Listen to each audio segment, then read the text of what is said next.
Today on the Values and Interests podcast, I'm joined by Kenyan journalist and researcher Odanga Madung. As a fellow at Harvard's Kennedy School of Government and managing director of Odipo Dev, a Nairobi-based media advisory firm, Odanga is an expert on how the information landscape is chipping away at democracies around the world. We discuss the corrosive effects of misinformation and disinformation on open societies, the rise of the Manosphere influencer in Kenya and the US, and the power of narrative in shaping our collective future. As always, be sure to subscribe to Carnegie Council on YouTube and wherever you get your podcast. Now let's get into my conversation with Odanga.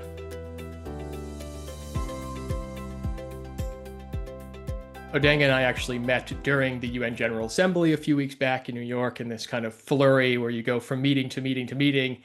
And it's always interesting when I look at my notes year in and year out. There's the people who you had the really interesting conversations with, or you really kind of loved their presentation. And Odanga was right at the top of that list. So thanks so much for joining us today. Thanks a lot, Kevin. I'm glad because I know how much of a flurry Unga can be. I'm glad I came out on top of or rather, at least on your list. I'm not sure if I'm on the top of your list, but at least I'm happy to have shown up on your list. I mean, yeah, Unga surprised me in terms of it was my first rodeo at Unga. I did not know the amount of fitness that Unga requires. Walking around New York, I did both mental and physical. I was absolutely surprised and blown away by the experience. Yeah. Yeah. And I mean, for your listeners, you mean fitness in the very literal sense, because for those who have not been to Unga or are not based in New York like I am, normally you can take a cab if you're late for a meeting, but the entire Midtown shuts down and you're much faster just walking across Manhattan the whole time. So there's a little insider for those who haven't been to the UN General Assembly before. Yeah, you have to carry the right shoes. Yeah, so you'll meet people who've come to Unga for the first time and they're wearing their sharpshooters and their heels. And they're then they realize that they can't sit in a taxi for 2 hours. Yeah, no, exactly. And instead have to walk 40 minutes across New York to get to their next meeting. And yeah, I mean it's quite something. And I remember on several occasions bumping into people walking and we're just yeah, this thing is crazy. It's crazy. But it was a pleasure to meet you in New York. It was really cool. Yeah. So, Odanga, what we do on the Values and Interests podcast is, we're looking at kind of these questions of morality and power within international relations, but values and your moral kind of makeup, these institutions, these companies, these nonprofits, they're made up of individuals, and individuals have value systems, and those value systems influence the institutions themselves. So I'd love to kind of start by hearing a bit about your personal background, your own value system, and how that's informed your work today. Yeah, so my personal background is actually comes from, I think, maybe two things, which is that I run a company in Kenya called Odipo Dev, which largely focuses on carrying out market research and civic research with the aim of moving people towards action. And so my background in that sense is largely actually in advertising. I'm actually an ad man. And at my heart, I'm an ad man. And, it's therefore not surprising that, when you look at politics, you see a lot of marketing and advertising jobs in terms of trying to understand how to get people towards change in a scalable manner. And so, at the heart of it, for me, one of the things that really counts to me, especially when it comes to doing my work, is that, the work has to be appealing. The work needs to move people. The work needs to reach as many people as possible. And, those are some of the key things that I took up, at least from, key values that I took up from working for years in the advertising world. And so naturally, when I jumped into now beginning to actually now establish myself as a journalist, for which I've written for various publications. Actually, the first publication I ever wrote for was BuzzFeed, which is also an interesting experience, coming as an ad man and moving on into BuzzFeed, where the ethos is essentially the same. What we want to do is find out how exactly we move people. And so, part of me worked under the tutelage of Craig Silverman for about a year. And he basically taught me actually a lot of the things I know about journalism today, particularly with regards to how aggressive you need to be in terms of the accountability approach that you need to take towards the work, towards the work that you're doing. That journalism is not there to, how do I call it, to pay lip service to people. Journalism is here particularly for the purposes of accountability, and that is the framing in which you should be taking, and that you have every right to be as antagonistic as possible with your journalism. To hell with the idea of being balanced, Yeah. and especially in this time when we are facing the rise of authoritarianism across the world, I think it's something that's becoming clearer and clearer and clearer and clearer in terms of the kind of positioning that people in my sphere need to actually take in order to be effective with their work. So my value system is largely grounded in how do we move people to action with the principles of advertising largely working behind that, and how do we hold systems to account. That's largely how I think about my journalism as well. And so Yeah. those two are where the leverage, I believe leverage is there to be found in the pieces of work that I Yeah. tend to occupy. Yeah. Yeah, no, it's interesting. So my part of my research at the council, and listeners will know this, is focused on kind of geopolitical narratives that are specifically values based. And it's interesting as I hear you kind of talk through your own experience there, right? Like starting as a journalist, the value proposition in and of itself is to have a powerful narrative that people engage with and can socialize and can share, etc. That has not been the case for many years in the policy halls of foreign policy or geopolitics. And you kind of had this ping pong game back and forth between research and policy and research and policy. The last few years, I argue that narrative is now important, more important than ever. We're going to get into that a little bit, why that is from an ecosystem or a media ecosystem perspective. But all of these principles of internationalism, of democracy, people were asleep at the wheel, I think, for a while on the narrative side. So that's my thought of the current geopolitical moment and the importance of narratives. And so I wanted to get your Yeah. reaction to that. Yeah. Agree, I mean, disagree? I completely agree with regards to, the aspect that, yeah, you've got policy research and then you've got narrative. And for the longest time, in fact, if you speak to a lot of people, they began getting worried about the narrative a very long time ago, right? Aspects such as, when you think about aspects, for example, such as the manosphere. The manosphere, predated this current world order that we are in by almost about maybe 3-4 years, right? And it was one very significant shift that people began ringing the alarm bells about and saying, like, hey, there's something very, very serious going on here, and we need to start paying attention to it. A large chunk of the significant shifts that have happened in the political world order, at least in the West, have largely also been driven by narrative. Before now, we began to see this huge, huge, huge and fundamental anchor shift in terms of policy. At first we started seeing all these weird elections popping up, and these weird political outcomes beginning to show up across different countries across the world, right?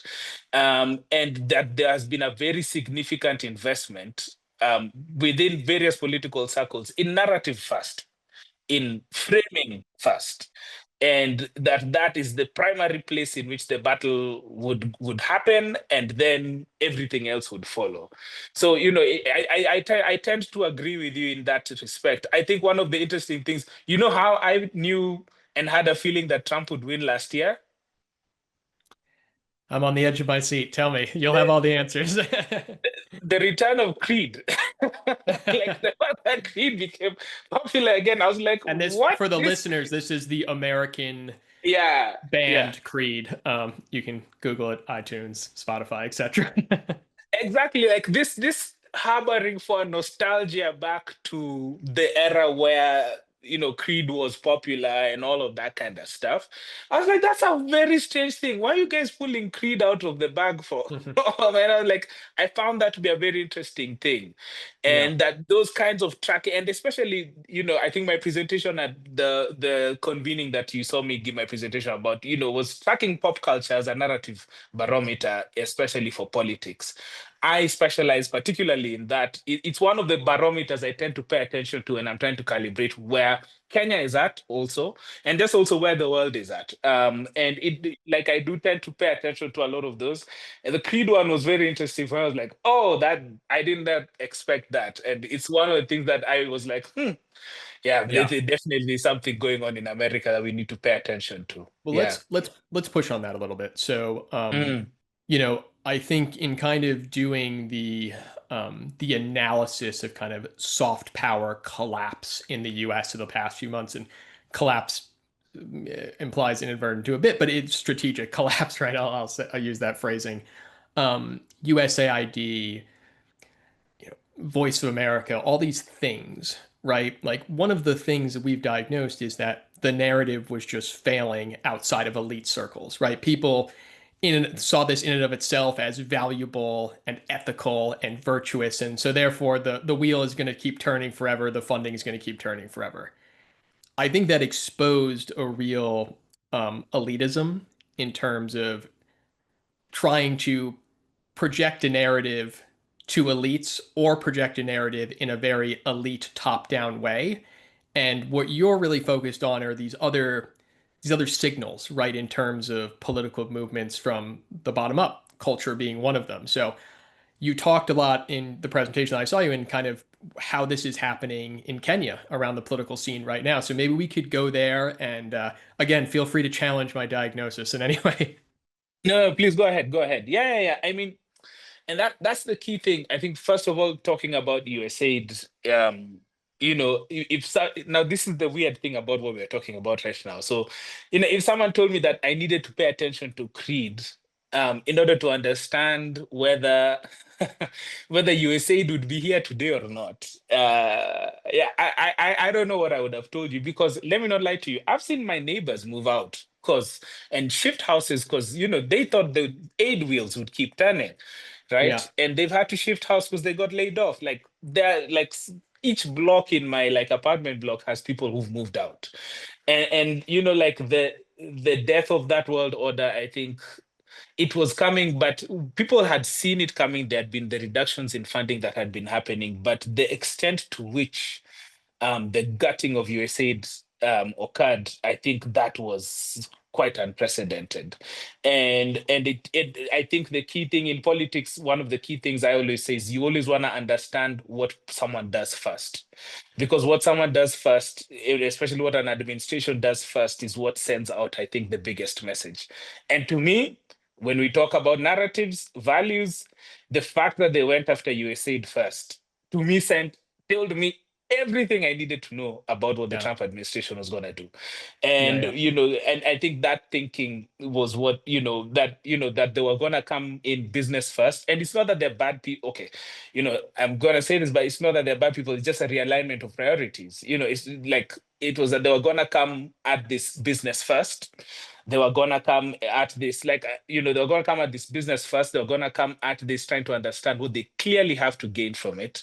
Yeah. They're going to come at this from the perspective of, look, we are not interested necessarily in being the watchdog of the world anymore. You guys are just going to have to understand that. And we're going to have to just make it very clear what our interests are in this space. And that's it. Yeah. Yeah. Yeah. And, you've seen that rhetoric continue, Yeah. And it doesn't mean that they've closed themselves off to the conversations. It just means that there's been a very clear realignment of that conversation. But man, it has been so destructive, I must say.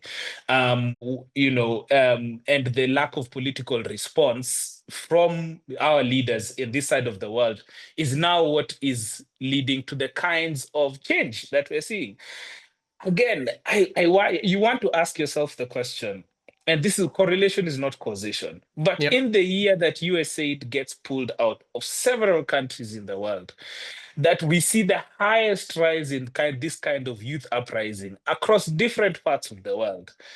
Um, Is it a coincidence? I don't know. I'm not pulling on my Joe Rogan hat and the conspiracy theory side of things, but it was bound to have some form of political consequence. Yeah. And especially given the fact that the poor die in silence, and that USAID was funding a lot of the things that the poor rely on: HIV medicine, free HIV medicine, free malaria medicine, antenatal care for mothers. Like those things were very, very, very, very, very important things that unfortunately the privileged in the West might not have had a view of, but also are likely to have very serious political consequence in Yeah. countries like ours. Yeah. Yeah. So let's talk about the conditions in various countries that are happening in parallel to things that are coming out of Washington, D.C. And so one of the Mm, things that I want to talk about, you mentioned it before, was this kind of this manosphere. So mm. there's this, there's always been this subculture of toxic masculinity in some form or another. It feels in terms of, and I haven't looked at this empirically, right? But it feels like the percentage capture, at least of new media, um, it just feels much more intense from a US perspective. And so how are uh, how is the Kenyan kind of information ecosystem or the Kenyan citizenry being how is that impact happening in terms of the exportation of the manosphere? And maybe you could dig into that because I know you've done some deep research there. Yeah, yeah. So I mean, I've done very deep work into this, examining the manosphere in Kenya in particular, and doing that research and publishing it across various outlets. Unfortunately, I've had to do it also under a pseudonym because, yeah, backlash is a real thing. But the key aspect about it for me is that number one, Kenya is actually the what most people do not realize is that Kenya is the third highest country in the world in terms of manosphere activity online in the Wow. anglophone region, in Wow. anglophone context. Okay, so this is not like, and I'm talking like right behind the UK and right behind the US. There's a country in Africa that, right, at least on X as a platform, right, and that to me was quite is one of the most astounding things about this aspect, which is what lends itself to what lends a country like Kenya towards this particular problem. Mm, And you begin to realize that it's very similar to what we see in the US, where you've got grievance as a very big aspect as to why people begin to, these kinds of manosphere figures begin to become very prominent, very prominent figures within our online echo chambers. A lot of young men in this country feel like they've been left behind. A lot of young men in this country perhaps feel like they don't really have anybody to talk to about their problems.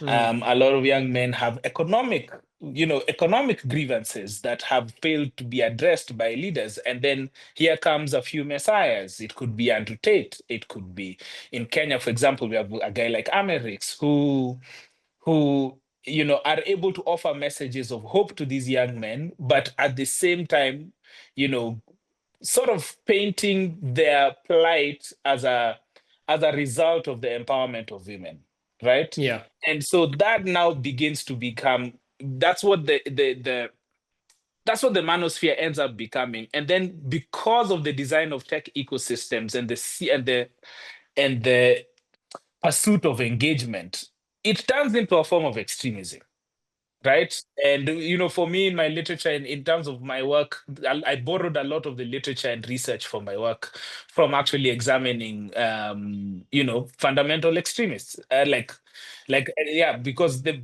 behavior patterns are very, very much one map over one another. And one of the things that I found, and why I call it the exploitation of the manosphere, is that you'll notice that a lot of the big manosphere superstars here in Kenya harbor back to manosphere superstars from the US and the UK. Andrew Mm, Tate is a big figure here. You've got people here in the manosphere that call them, they have their first name and then Tate is their surname, right? yeah. You've got a lot of people harboring themselves to Kevin Samuels, right? Who was also a very big manosphere figure in the US. You've got people in the Kenyans in the US becoming very big Kenyan, diaspora influencers becoming very Yeah. big Kenyan manosphere people. You've got crossover podcasts of the manosphere happening between Kenya and the US. So there's a Yeah. very strong and very clear amount of exchange that is going on. And yeah, this is just one of those weird things which you find, which you wonder why Kenya is somehow at the top of, and what aspects of our culture tends to lend itself towards these kinds of behavior. Yeah. Yeah. So I think you made a lot of interesting points, but a really light bulb moment for me is you mentioned that at the end of the day, the narrative of the manosphere is one of hope, right? Like from somebody, who has a deeply pluralistic value system, who sees kind of the noise around the message as highly offensive and disconcerting. It's very difficult for us to look past like what is the thing, right? It's not that the necessarily the people are just out to hate another group. It's that there's this pathway to a better life in there, however, however disconcerting that pathway might be to a large select group of people. So I think that's really interesting from a narrative perspective. Um, it's not a punishing narrative. It's a pathway to hope at the end of the day. Yeah. So for me, I look at it two ways. The hope is there. Yeah, the hope is definitely there. I think the hope is something that counts a lot in terms of especially the behavior pathway that leads people down these types of routes, right? So, like when someone starts off like ends up in the manosphere, they actually don't start there. They use the internet for what most people will use the internet. Most young men will use the internet for. And this is why the questions around young men are so important. They'll use the internet because they want to get buff, they want to get rich, they want to get laid, and they want a girl. They do the normal Yeah. things. They want to get buff, they want to get rich, they want to get laid, they want to, they want to know about sports. And sometimes, yeah, maybe they're political junkies and maybe they want to know about politics, right? But the issue is the way these ecosystems are designed is that the recommendation algorithms and the recommendation AIs tend to really favor manosphere type language and highly recommend them towards a lot of the people that might have started off um, Yeah. consuming this content innocently. Yeah. And you'll find that a lot of these influencers, for example, a lot of manosphere influencers, and look at Andrew Tate. Andrew Tate is a um, cigar smoking, Muay Thai fighting, bench pressing, like ultimate manosphere influencer. He presents Yeah. himself as the ultimate man. So the way he positions himself, right, means that there's multiple ways for which you can lead down a pathway towards his message. Yep.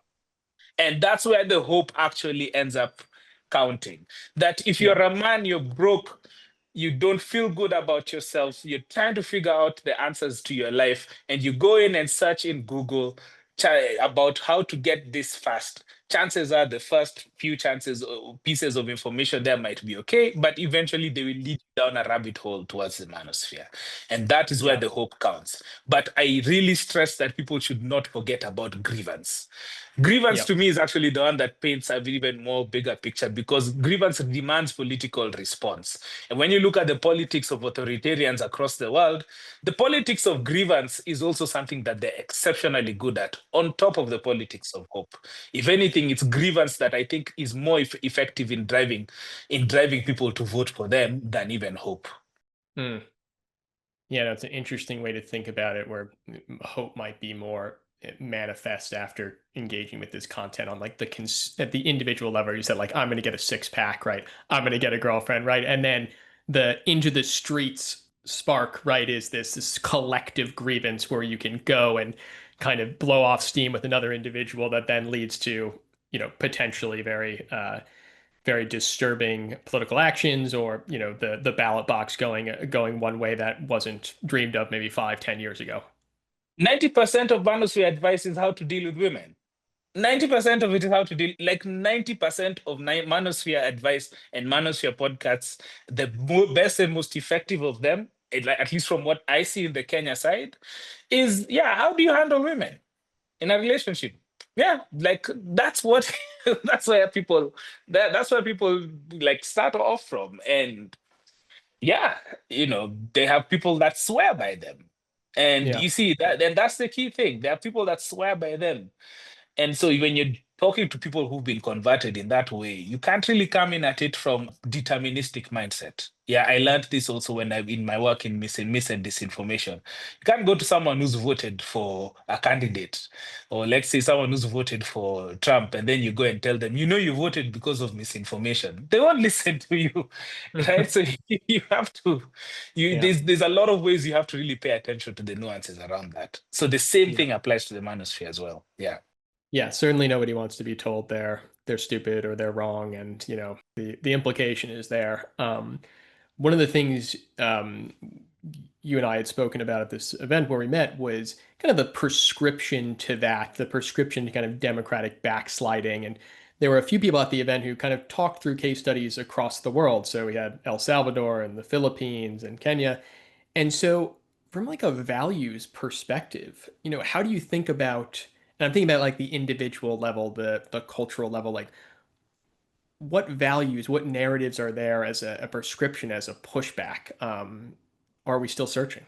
In terms of, I think the biggest narratives, I think for me, that work in terms of a slide towards authoritarianism, and especially the first thing we must consider is that the biggest trend in authoritarianism right now is that it comes in through democracy. Like it comes out as a result of a democratic process. So it's quite possible to understand how those narratives get evolve, especially as these people come into power, and how these people use narrative to also try and sustain power.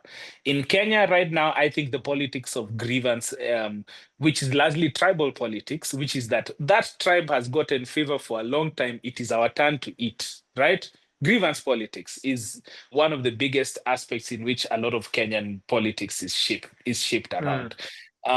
And I think it's largely also what Trump's politics are about, right?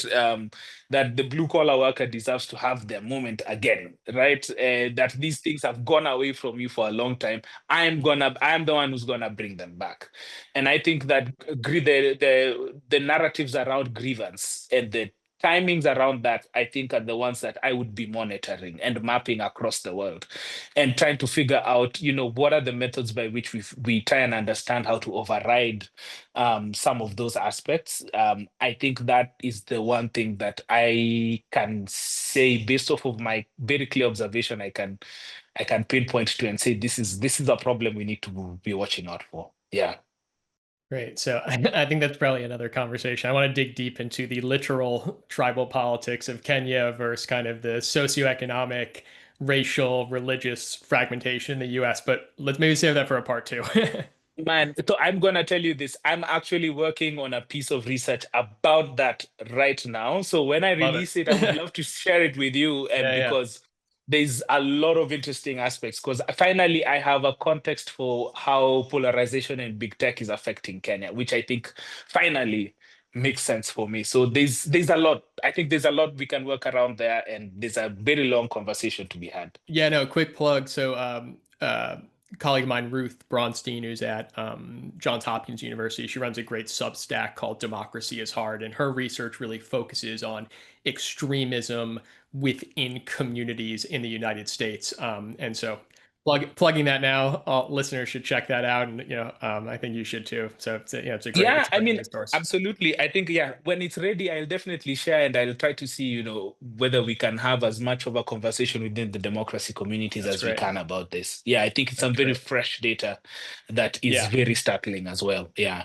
Mhm. Yeah, no, and I think a lot in terms of kind of extremism and narratives, right? Like the rooms I go into, a lot of times the conversations are siloed in terms of a country or community specific case study or from like the geopolitical level across states, right? And I think there is something there in terms of kind of comparing the U.S. and Kenya, right, as a exercise in and of itself, and thinking about across other places.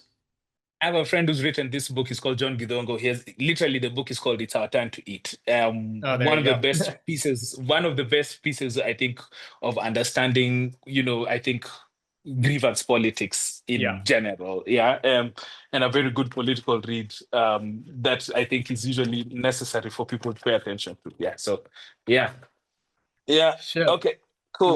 let's pivot to, we've talked a lot about the variables happening on at the grassroots level, at the political level.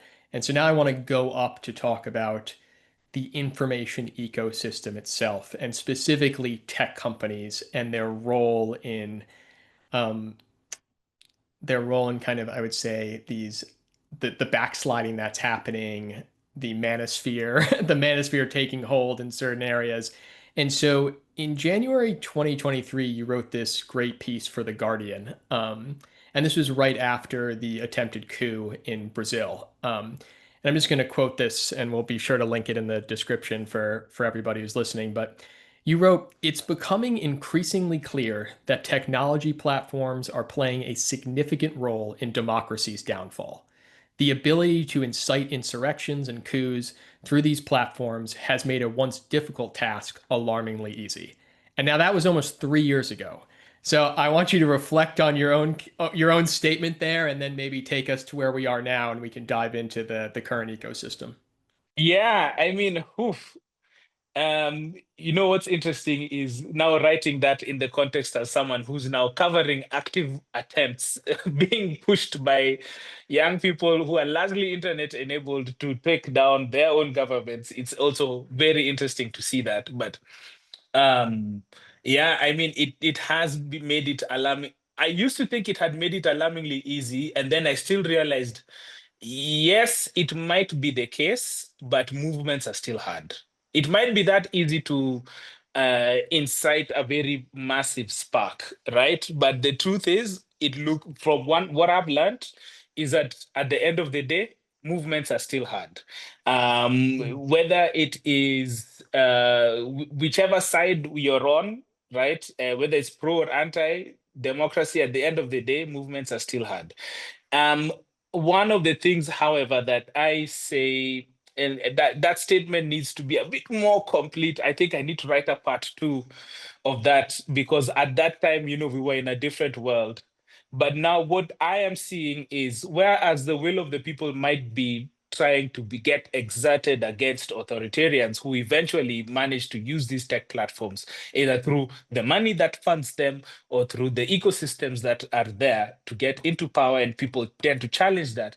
One of the things that this research that I'm talking to you about right now is going to talk about is how technology favors the regaining of control of authoritarians, Mm. right?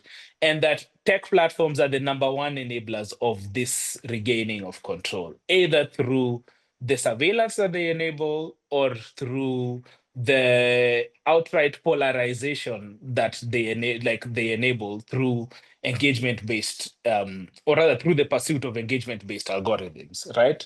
And so, one of the things that I see in my research right now, which likely will publish by next week, is, we're seeing, for example, in a country like Kenya, where tribe has always been a very big, big, big factor in our politics. Mm. One of the things we're seeing is tribe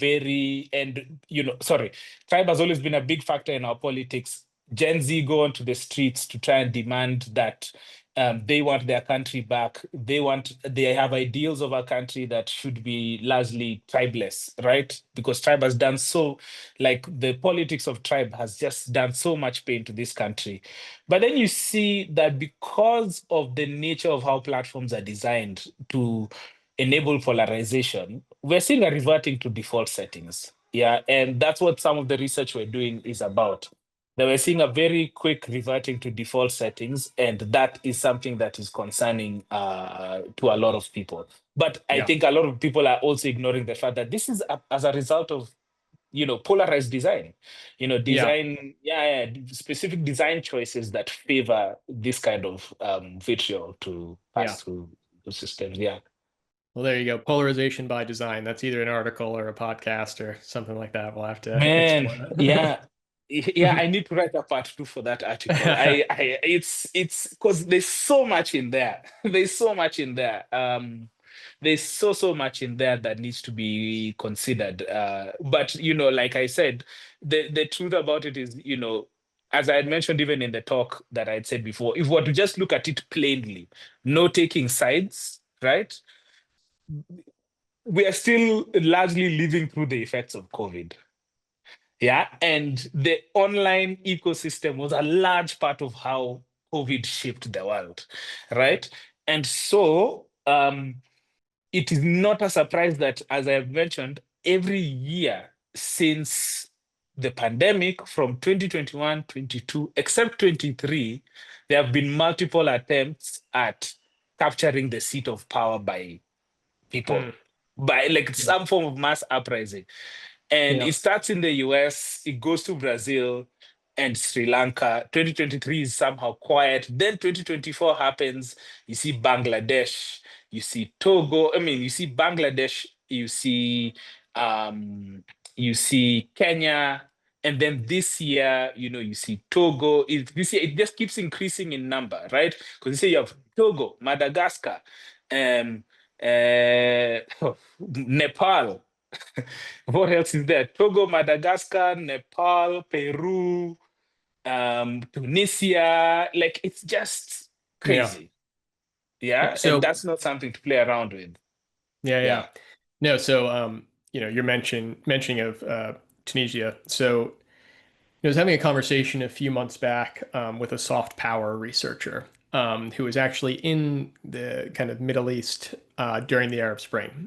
And the narrative that kind of came out of these tech companies, and you can see it in kind of op-eds popping up, and even the most audacious things. Like there was an op-ed written in a US newspaper that said, the people of Tunisia should build a statue to Mark Zuckerberg because he brought freedom to them. If you look at this arc, right? And this goes to this concept that I've talked about a lot on the podcast, which is kind of this moral masking of tech executives, right? When there's a liberal in power, it's all about civic spaces and democracy. And when there's an autocrat in power, we're kind of leaning that way. Well, then it's about patriotism and it's about defending the West and it's about democracy as a very different concept. And so maybe we could kind of interrogate the arc from Arab Spring to today and kind of what you're seeing narrative wise from the top down from like the leaders of these companies, how they've changed and how they are making the case for what they do as being kind of critical to the citizenry. Yeah, and you raise such an important point because one of the things that I remember covering in my research was how, tech companies largely actually defined their identity with the Arab Spring. They owe the Arab Spring, like this whole idea of social media as the gateway to democracy was defined in the years between 2010 and 2011 during the Arab Spring, right? And that was largely what gave them that moral and I think largely political consensus as well, right? Because America once again had another tool to spread democracy around the world over and above its military. So you get like this was Yeah. now this new way of which they could figure the idea of America, the spread of democracy, was Yeah, no, reignited through the this thing. liberal idealists were wide-eyed after they'd been defeated in the Bush Oh, years. Yeah, no. yeah, and so like that is I think for me that's the key narrative that we need to think about. And then now fast forward to today, where now we begin to see what truly the perils of centralization and the perils of this kind of addictive design in our information ecosystems has been able to do. And like I prefer to think about some of these aspects from a consumer framing as opposed to necessarily a political one, because I feel like consumer framing is able to get us bipartisan support when it comes to trying to figure out regulation and also provide some form of protections, at least democratically. And so you can see that, these companies, as at now, I think, the child framing is an interesting one when you think about like where they've gone from, but to where they are now, where they're trying to increasingly take over every aspect of our lives. I think it demands a consumer framing, first of all, over and above because if we continue playing on the political framing, I do not think we will win. They will always metamorphosize into something else, right? Yeah. But I see that, just to interject, I yeah. see that similarly from the US perspective, where, you know, from the military industrial complex post World War II, they got their claws in, and now it's just Mm. everywhere, right? Like Boeing's not going anywhere. Yeah, exactly. So I think there's that aspect in which, um, if we keep thinking of them primarily as political agents, I think we will lose the plot. The truth is, these are people who are here to make money. Mm. Yeah, they're here to make money. And the government is one way in which they will try to make money, but their true leverage is in what they're able to do with me and you. And so that aspect of what they're able to do with me and you is primarily a consumer framing, right? What they promise small businesses through advertising, right? How they affect people through scams. Though if you're thinking about how to try and understand their positioning, consumer framings will really, really help over and above as we try and understand them as people who need to bend towards political will. And what does that political will enable them to do?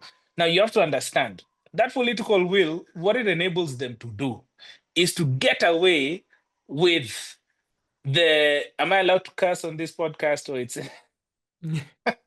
Gray area. Although gray area? I did see a academic article recently that said people who curse tell the truth more. So I leave it to you. But anyway, it enables them to get away from the shit show that they have been able to get away with the shit show that they've been able to build, right? Because the entire premise of move fast and break things, has essentially meant that they've stolen a lot of people's work. You get like the reason you run to the mafia boss is because you need protection, because you've done something bad. Okay, you've stolen a lot of people's work. People are getting scammed because of your platforms, because you're not the one you're not necessarily carrying out the right kinds of KYC on the people that work or that do this. Your content moderation or your moderation practices are putting a lot of workers across the world through hell, right? Yeah. You're consistently inflating the results that you promise your customers. People should never forget that 30% of online advertising on the bare minimum is fraud. Mm. Yeah, so that means 30% of all that advertising revenue that you see from Google is fraud. Yeah. From a social media perspective, this reframing of consumerism is really, the wheels are turning for me. I think specifically because Yeah. if you look at what is a norm or what is acceptable within consumerism, like if Tylenol is a terrible example right now because of what's happening in the US, but say Yeah. Tylenol caused teenagers to commit suicide at a much higher rate, or body dysmorphia was running rampant, right? Like these things would not be acceptable. This somehow is some special carve out from consumerism where like, oh, the good outweighs the bad when the bad is Yep. pretty horrific. Exactly. And so for me, I interpret it as these are corporations that are simply seeking protection from the mafia boss. That's it. And this time the mafia boss realized, wait a minute, I can come and collect. And that's what he's done. Yep. He's done. That's literally what he's done. He just said, I'm coming to collect. And he's been collecting, right? All across, while telling them, oh, yeah, by the way, you can still go ahead and try and pitch for government contracts and all that. There's Yeah. something in it. This is for me, you first of all have to understand why do businessmen gravitate to politicians in the first place? Yeah. Access to And power. then, yeah, exactly. What does access to power give me as a businessman? Then from there, we interpret the rest of their actions. And that to me, and Mark Zuckerberg, I think one thing people have said is that it's been interesting to watch him learn the game, Yeah, right? Yeah. certainly. it's been interesting to watch him learn the game. He's made a few mistakes here and there and there and there. No. But Yeah, but then one thing now people are it's the saying is that they're haircut. watching him. Yeah, Yeah. the haircut and the gold chain and the jujitsu and the oversized Mhm. t-shirt. He is basically Mhm. trying to be an executive embodiment of the thing that drives his product to be the most successful. And Exactly. it's Mm. yeah, no, it's I don't know if it's more or less disturbing because it's so obvious. But it's yeah, it's quite a moment. I think from Mm. A US domestic perspective, it goes back to the kind of split that I talked about before in terms of the moral masking around liberal Mm. administrations versus this kind of slide to autocracy that we're seeing in the US. And a perfect example Mm. of that is fairly recently Mark Benioff, who's the CEO of Salesforce. He gives this interview and says Trump's a great president, but really what the underneath that is that they are working with ICE to basically try to make them more efficient. And if there was ever a case study for the moral masking around values in tech companies, um, and you're just going to do what's in your best interest, right? There is obviously a lot of money to be made in working with ICE, and so I think like that's a Mm. perfect example of a story recently where values be damned, right? And We are and don't economic forget animals. Bain owns time. Yep. That's a whole nother conversation in terms of what's happening there. But And then yeah, look at the again, cover side for time. conversation. Look at the most recent cover for time. Yeah, no, exactly. I Um, was like, really, guys? Really? Wow, wow, wow, no, wow. exactly. Okay, okay, and I was, yeah, and I mean, look, ICE is such an interesting. But when I was in the US, the most amazing and funny thing was the amount of ICE ads I was having targeted at me, right? Yep. Yeah, and I was like, wow, this is so fascinating. I would have never imagined how long before Hollywood starts making movies about an ICE agent trapped in in a Mexican prison or some shit like that. It's going to be really funny. Um, but I think one thing that is very important about ICE as it relates to this conversation is how ICE uses masculinity to advertise itself to young men. Yep.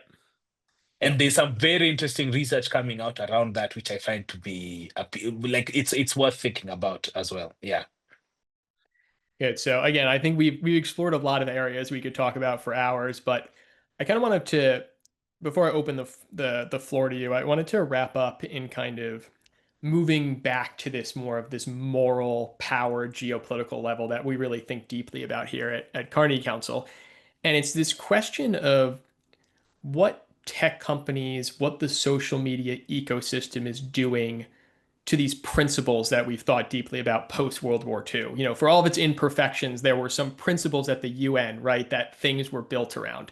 And one of them was state sovereignty, and one of them was universality of the human experience, the moral equal worth of every human being. Like from your perspective, how are these things being rattled right now? And any maybe some positive thoughts, if there are at all any right now for our listeners. I mean, oof, the for me, I think in terms of big tech, the various tools they have at their disposal, right? I mean, and not just counting social media as being one of the things, right? You've got companies like Uber, there's a Yeah, yeah. whole host of things. It's about the reconfiguration of trust. And we had an event about this at Unga as well. And I think these were one of the central questions that we needed to pay attention to, which is again the reconfiguration of trust. Now let's move away from the consumer aspect and now really look at it in the political context, right? Yeah. The fact that the goods that tech companies have been able to create have fundamentally disrupted the institutions that enabled those values, those post-World War II values to hold true, right? So disrupting how the free press makes its money is a Mm, big deal. Disrupting yeah. how the free press arranges, how the free press reaches people, what the free press competes against. That I, as a journalist, have to think, like, I keep telling people, like, and this is why it's so important to have advertising values also at your heart, because you have to understand that your story is going to compete with a cat video for someone's attention, and that they're Yeah. going to be put in the same place. There's no press stand anymore where you could be held to a pedestal. No, you're competing with a cat video, a baby video, a video of some guy doing some stupid shit, and then your serious ass story comes next. Yeah, and that's who you're Yep. really, really competing with. Yeah. Yeah, Yeah. and those are not the ideals in which the values of a post World War II West or a post World War II Africa were built on. Yeah. Yeah. Yeah, and there's a good friend of mine called Marcos Peña. He's a former chief of staff of the president of Argentina. The guys were kicked out by Javier Milei. His fundamental thesis is that the hardware and the software of politics are fundamentally at odds with each other, and that's part of the reason why you're seeing a lot of these kinds of upheavals happening across the world, right? Because the software, which is in people's heads, is clashing against the hardware of how politics actually happens. Well, we've got to get him on the Yeah. podcast. I can definitely ask him to come. But he's a very, very interesting guy. He's currently on his book tour as well. And so that aspect of what these this version of the industrial revolution does to the institutions that hold up the values that we try to espouse is something people fundamentally need to ask themselves, right? Yep. What it does to the free press, what it does to the nature of politicians, what it does to our information ecosystems. Because I like to tell people that politics is information first. Yeah. Yeah. And that if you reorganize the information environment, you reorganize politics. You get. And so when you think about those aspects, yeah, I think this is where people are failing to think about these things when it comes to first principles. Yeah. Right. No, very, very interesting. We are quite aligned with the information first thesis there. So I wanted to kind of end, we've covered a lot. This has been amazing. Thank you so much for the time. I wanted to end kind of giving you the open floor. Anything I didn't ask about that you think for the Carnegie Council listener, the person who's interested in kind of interested in questions of values, of morality within a realist framing, like within the real world, anything to leave them with. Yeah, I think for anybody who is thinking about values and value framing, I think the best example to look into is the relationship between Raila Odinga and Kenya. Yeah, I think Raila Odinga's death, I mean, to the outside, for those who might, to the outside world, is going to look like, yes, it is the death of an icon, but Kenyans had a very complicated relationship with the man. But the kind of outpouring that happens once he dies, is also it's so confusing to it's such a confusing moment to a lot of people, especially with regards to his politics and what his politics meant. And the question of values in politics, especially in African politics, where we don't have a left or right structure. What we have Mm, is political convenience, right? The politics of mm, survival, that we will shift allegiances when we need to shift allegiances. And we do not interesting. care about your ideologies or anything like that, right? And looking and if you get a chance to get a Kenyan to tell you about the relationship that they had with Raila Odinga, they will tell you a very interesting political story that you do not get to hear Mm, around the world. And I interesting. think that's something unique and very interesting to hear about. Yeah. No, that's great. Well, thank you so much for joining us today. There's a lot for me to digest personally. So thank you so much. Thank you for having me. I hope I can come back.